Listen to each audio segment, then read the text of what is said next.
guessing, guys. You think you got it now? All right, I'll give it to you. I'll give it the second try. Is it negative 600? No. Okay, let's think about this for a second. Okay, so we've got a candle that is 6 inches tall. So are we going to have a negative 6-inch candle? No.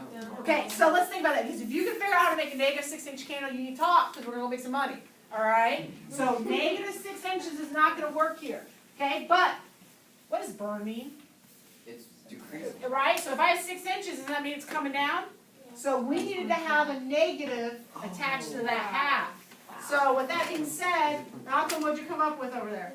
Y equals negative. There you go. He did have that. Oh, did he? I'm Yeah. sorry. Oh, I'll get you some. Sorry, I didn't see it. He's All on right, board. so when it's saying burning, it's telling you that we're going to be going down by a half of an inch every hour. You're starting at 6 inches tall, okay? All right, any questions on that?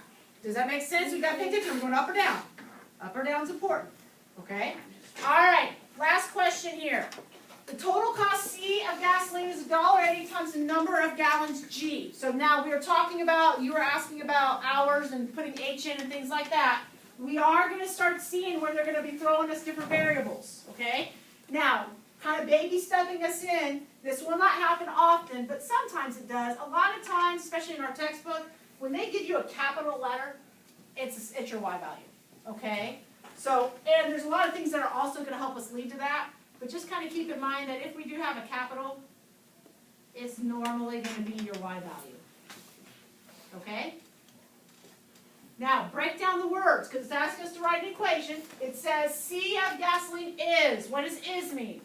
Equals, okay, $1.80 times, and then you take out, remember all the extras, so times G. Okay? So when we have a capital, then you notice how this guy's a lowercase. So lowercase, that's usually telling you X value when you've got capital and lowercase. Now I'm going to tell you right now, after we take our test on Wednesday, we'll start moving into where it's all lowercase, and we're going to figure out which is which, okay?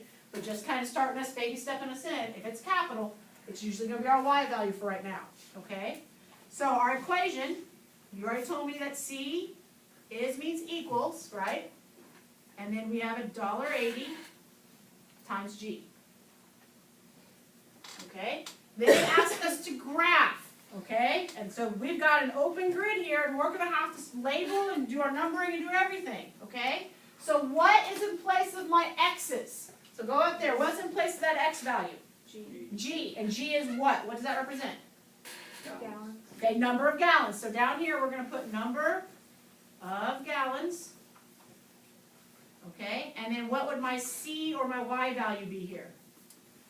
Cost. Total cost. Total cost. So off the side here, I'm going to put total cost.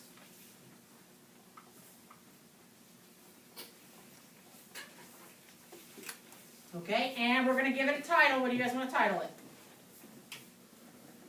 Gas prices. Gas, sure. Gas prices, sure. Okay, so now we've got to start figuring out a numbering system here. Where are we going to start at on this graph?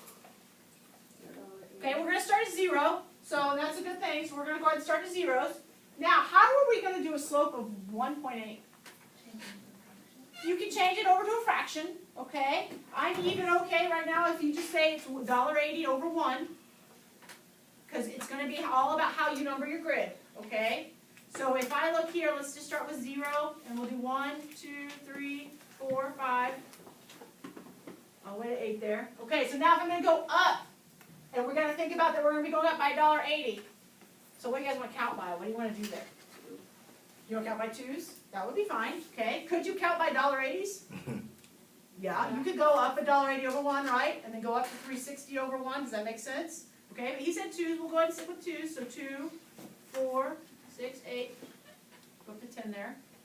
Okay, so now our graph is starting at 0. You guys have already told me that. You're starting at 0, right? And up $1.80 over 1. So you're going to go up, and you're going to be just under that 2 mark, aren't we? We're going to be just under that 2 mark, okay? And then we're going to go over 1. And then if I take $1.80 and $1.80, that would be $3.60, up to about 3.5 there, and over 1. So give me a couple of points and then go ahead and draw your grid out. Okay? All right, and the last question is, what is the total cost of 8 gallons of gas? Okay, well, you have two options here. We can look at 8 gallons and kind of predict where we think about it's going to cross. Okay, what would be another way to get the exact answer without just kind of looking at our graph? 180 times 8. Yeah, you're going to take $1.80 times 8, right? If we have 8 gallons, this would be our G value, right? So we're going to say cost is $1.80 times 8.